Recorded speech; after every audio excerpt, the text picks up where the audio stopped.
Сайн байцгаана уу. Амны орон сууц барих гэж байгаа хүмүүстээ зориулсан зөвлөгөө мэдээллийнхээ подкастын 20 дугаар дугаарыг та бүхэндээ хүргэж байна.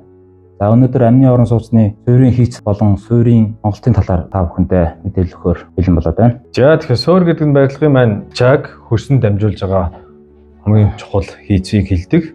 Амны орон сууц болон барилга байгууламжийн хамгийн түрүүнд хийгддэг ажил нь бол суурь ажил байгаа. Суурь нь барилга баригдах тухайн орчны хөрсний шин чанартай зохицож дөрвөн улирлын цаг агаарын болон хөрсний өөрчлөлтийг төсвөрлөн ажилластай байдаг. Тэгэхээр бид суурь суух хөрснийхөө шин чанарыг ерөнхийд нь сайтар тодорхойлох хэрэгтэй. Тэгэхээр ер нь сууцаа барих хөрснийхөө шин чанарыг бид дараах байдлаар ангилж байгаа юм. Эхнийх нь бол одоо дац бага авдаг хөрс гэж байгаа. Энэ ямар хөрс байдаг вэ гэхээр элсэн болон шаварлаг хөрс ерөнхийдөө дац бага авдаг. Эдгээр нь дээр нь байшин бариад ачаал өгөөд ирэхээр доошогоо суудаг, чийг аваад устай үедээ өвөл хөлтгөөрөө овоодог. Тэгээ овооснороо энэ барилга байгууламжаа чиг босруулд өгөөд аныг хагалдаг, эвдэлдэг мэт зүйл бий болдог. За тэгээд энэхүү хөрс маань хаагуур ерөн зөнхлөн байна уу гэхээр нуур цөөрмийн эргээр намгархаг зүлэгтэй газар тэгээд мөн мод ихтэй ус чиг ихтэй газраар энэхүү хөрсүүд маань түгээмлэх байдаг. Хоёр дахь хөрс маань болохоор ердийн хөрс гэж байгаа. Хайргархаг ийм хөрсийг хийлдэг. Энэхүү хөрс маань Монгол орнд дөрвөн газруудаар нэг түгээмэл тохиолдог хөрс байгаа. За гурав дахь хөрс маань болохоор чулуурхаг ийм хатуу хөрс байдаг.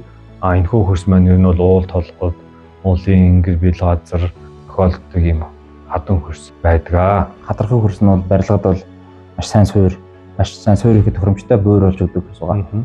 За дээрх дурдсан 1-р төрлийн хөрсөнд ямар шин чанартай шалтгаалаад ямар шин чанартай суур сонгож хэрэглэх ёстой вэ гэхээр тухайн хөрс маань өөрөө чигний нөлөөнд өртсөн үедээ хөлдөх, суух зэрэг шин чанараа өөрчилж мөн дац муутай болдог. За энэ хөрсөнд бол их хвчлэн чон суур, сурган суур, гацсан суур гэсэн төрлийн одоо суурьудаа сонгож хэрэглэдэг. За эдгээр суурийг яагаад сонгож хэрэглэх шаардлага үүсдэг вэ гэхээр түрүүн хэлсэнчлэн улирлын циклд өртөж хөрс маань шин чанараа өөрчилж өвөл хөлдөх үедээ овоодог, хавар болоод гисэх үедээ уулт өгдөг. Ийм байдаг учраас энд бага өртөх шин чанар бүхий суурийг сонгож эвлэх оновчтой. Тэгэхээр эдгээр шаардлагад бол энэ гурван суурь маань нийцдэг. Сургууль суурь гэдэг маань ер нь бол гангаар хийгдсэн юм шураг хэлбэртэй хөрс рүүгээ ийм өрөмддөг төхөөрөмжөөр өрөмдөд суулгадаг жижиг трактораар ч юм уу эсвэл цоо зориултын машинуудаар өрөмдөд суулгадаг юм шугам хэлбэртэй төмөр ган суурьуд байдаг. Тэгээд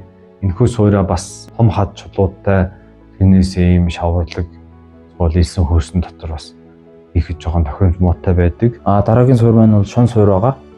За шун суурь нь бол их хвчлэн өрмөөр ухаж бэлдээд бэлдсэн тэр хөрсөндөө суулгах зорилттой байдаг. За төрлүүд нь бол дотроо олон янз байгаа л да. За шууд ухаж бэлдсэн нүхэндээ бетон цутгаад хийдэг төрлийн шон суурь байна. Мөн металл элементээр хийгдсэн шон суурь байна. Мөн металл хоолой дотор төмөр бетон цутгаж хийсэн загварчилтай шон суурь байна. Мөн хуванцар хоолой дотор төмөр бетон цутгаж хийсэн ч хэлбэрийн шон суурь бас байдаг. За эдгээр нь голчлон хийгдэт байгаа арга барил нь гэвэл муу хөрсийг өнгөрөөж сайн хөрсөнд суурийг суулгаснаар суурийн атгахмын сайжирч даацсан сайжирдаг ийм зорилттой. За амны орон сууцнд бол ер нь бол хөлтгийн үнээс доош оруулаад хөлтгүй хэсгийн хөрсөн суулгацсан байхад л энэ бол хангалттай гэж үздэг.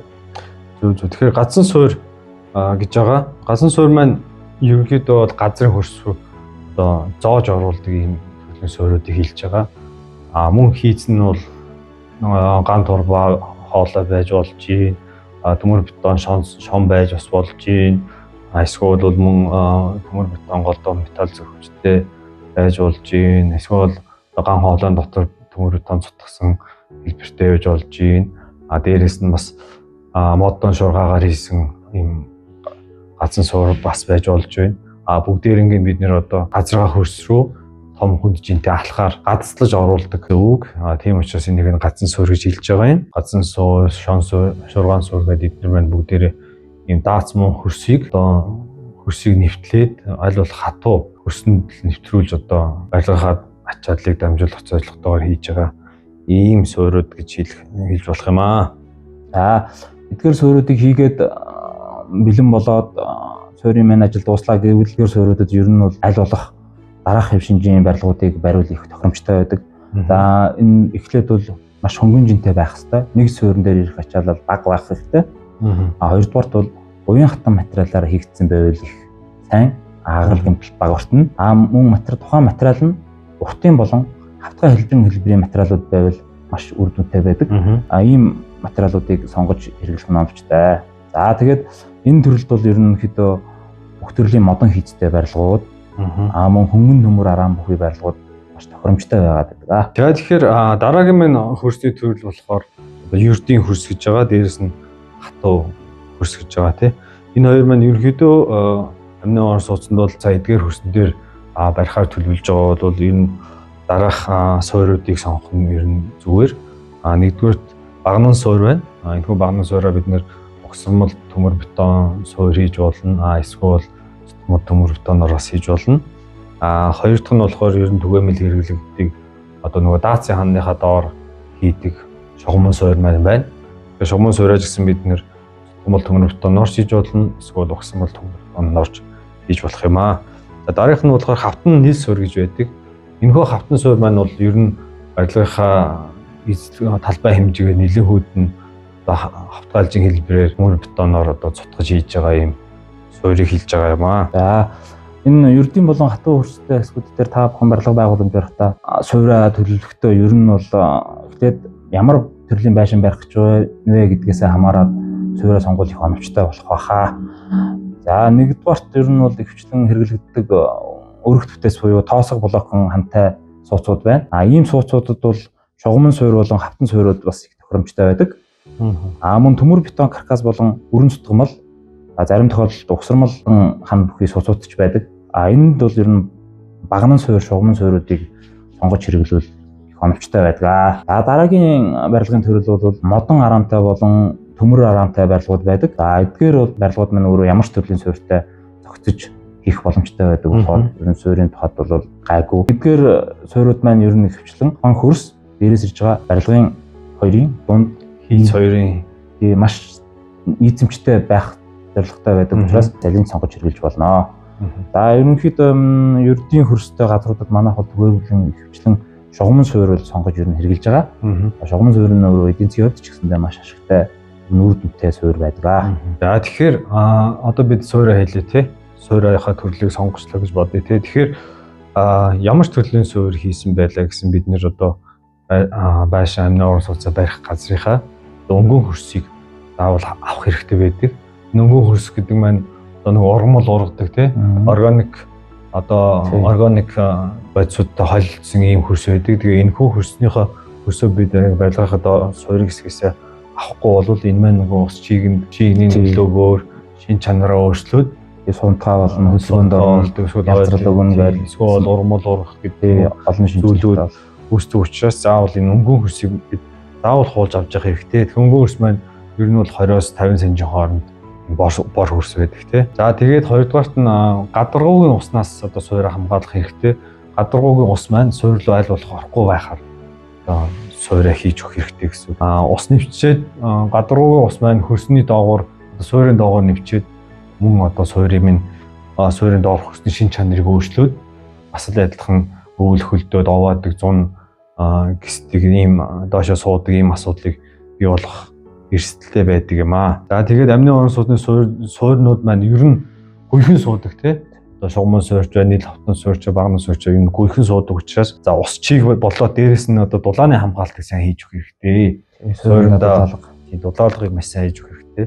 Тэгээд суурийнхаа босоо тал гадна талд нь мөн тэгээд нөгөө шалныхаа доогор хэсэгт дулаалгыг сайд хийж өгснөөр шалнаас хүйтэн сийгэх тий. Эсвэл тэр барилгын ханы ёроолоос хүйтэн сийгэх энэ одоо үзэгдлийг байхгүй болон бас манайхан энэ суур шалны дулаалгыг ер нь жоохон тооцоолохгүй мартагдуулах ч юм уу ийм түгээмэл кейсүүд айгүйх ажиглагддаг. Тэгэхээр тэр дулаалга тусгаарлалтууд маань яг эхнээсээ зөв хийгдээ явчих юм бол тийм зардал мардал маш эргээр нөлөөлдөг учраас энийг эхнээс нь сайн үр дүнтэй хийж явах хэрэгтэй байгаа. Бас нөгөө дулааны алдагдлыг маш сайн бууруулдаг учраас эрчим хүчний хэмнэлтийг бий болгох давуу талтай тийм үү. Тий. Ус чигнээс маш сайн хамгаалах хэрэгтэй суурьа. Бас өөрийг нь суурийнхаа хийцийг өөрийг нь ус чигнээс хамгаалах хэрэгтэй. Тэгснээрээ тэр суурьа хийсэн бетон юм насжилтыг одоо уртасах нь, хоёрдугаар чиний нөлөөнөөс болж эвдэрэл гэмтэл гарахаас сэргийлэх юм аа. За тэгээд шугамн бодол нь энэ багнуун суурийн доор ийм хийхдээ жижиг ийм хайрган үеийг дэвсэж өгөх хэрэгтэй байдаг. 5-аас 0-5-аас 10 хайрга байж болно. Энэ хүү хайргыг дэвсэж өгснөөрөө суурийн маань дээр ирж байгаа ачааг жиг дамжуулахаас гадна мөн одоо жигд суултанд сайн нөлөөтэй байдаг. Тэгээ насжилтыг нь ч бас уртсахад тодорхой хэмжээгээр бас үг нөлөөтэй байдаг. Эвдэрэл гэмтэл бага ортноо л гэсэн. За тэгээд барилгын маань өөрийн чанар сайн байх, урт наслах нь өөрөө суурийнхаа хийцлийг маш зөв сонгож оновчтой хийснээс маш их хамаардаг. Суур сайн байж аж барилга маань өөрөө илүү бат бөх, илүү урт настай болдог байгаа шүү. За тэгээд та бүхэн суурийн талаар дэлгэрэнгүй мэдээлэл авахыг хүсвэл бидэнтэй холбогдоорой. За энэ удаагийн дугаар маань үгээр өндөрлөж байна. Дараагийн дугаараараа бид нэр амны орон сууцынхаа үндсэн хийцийн тухай ярилцах болно.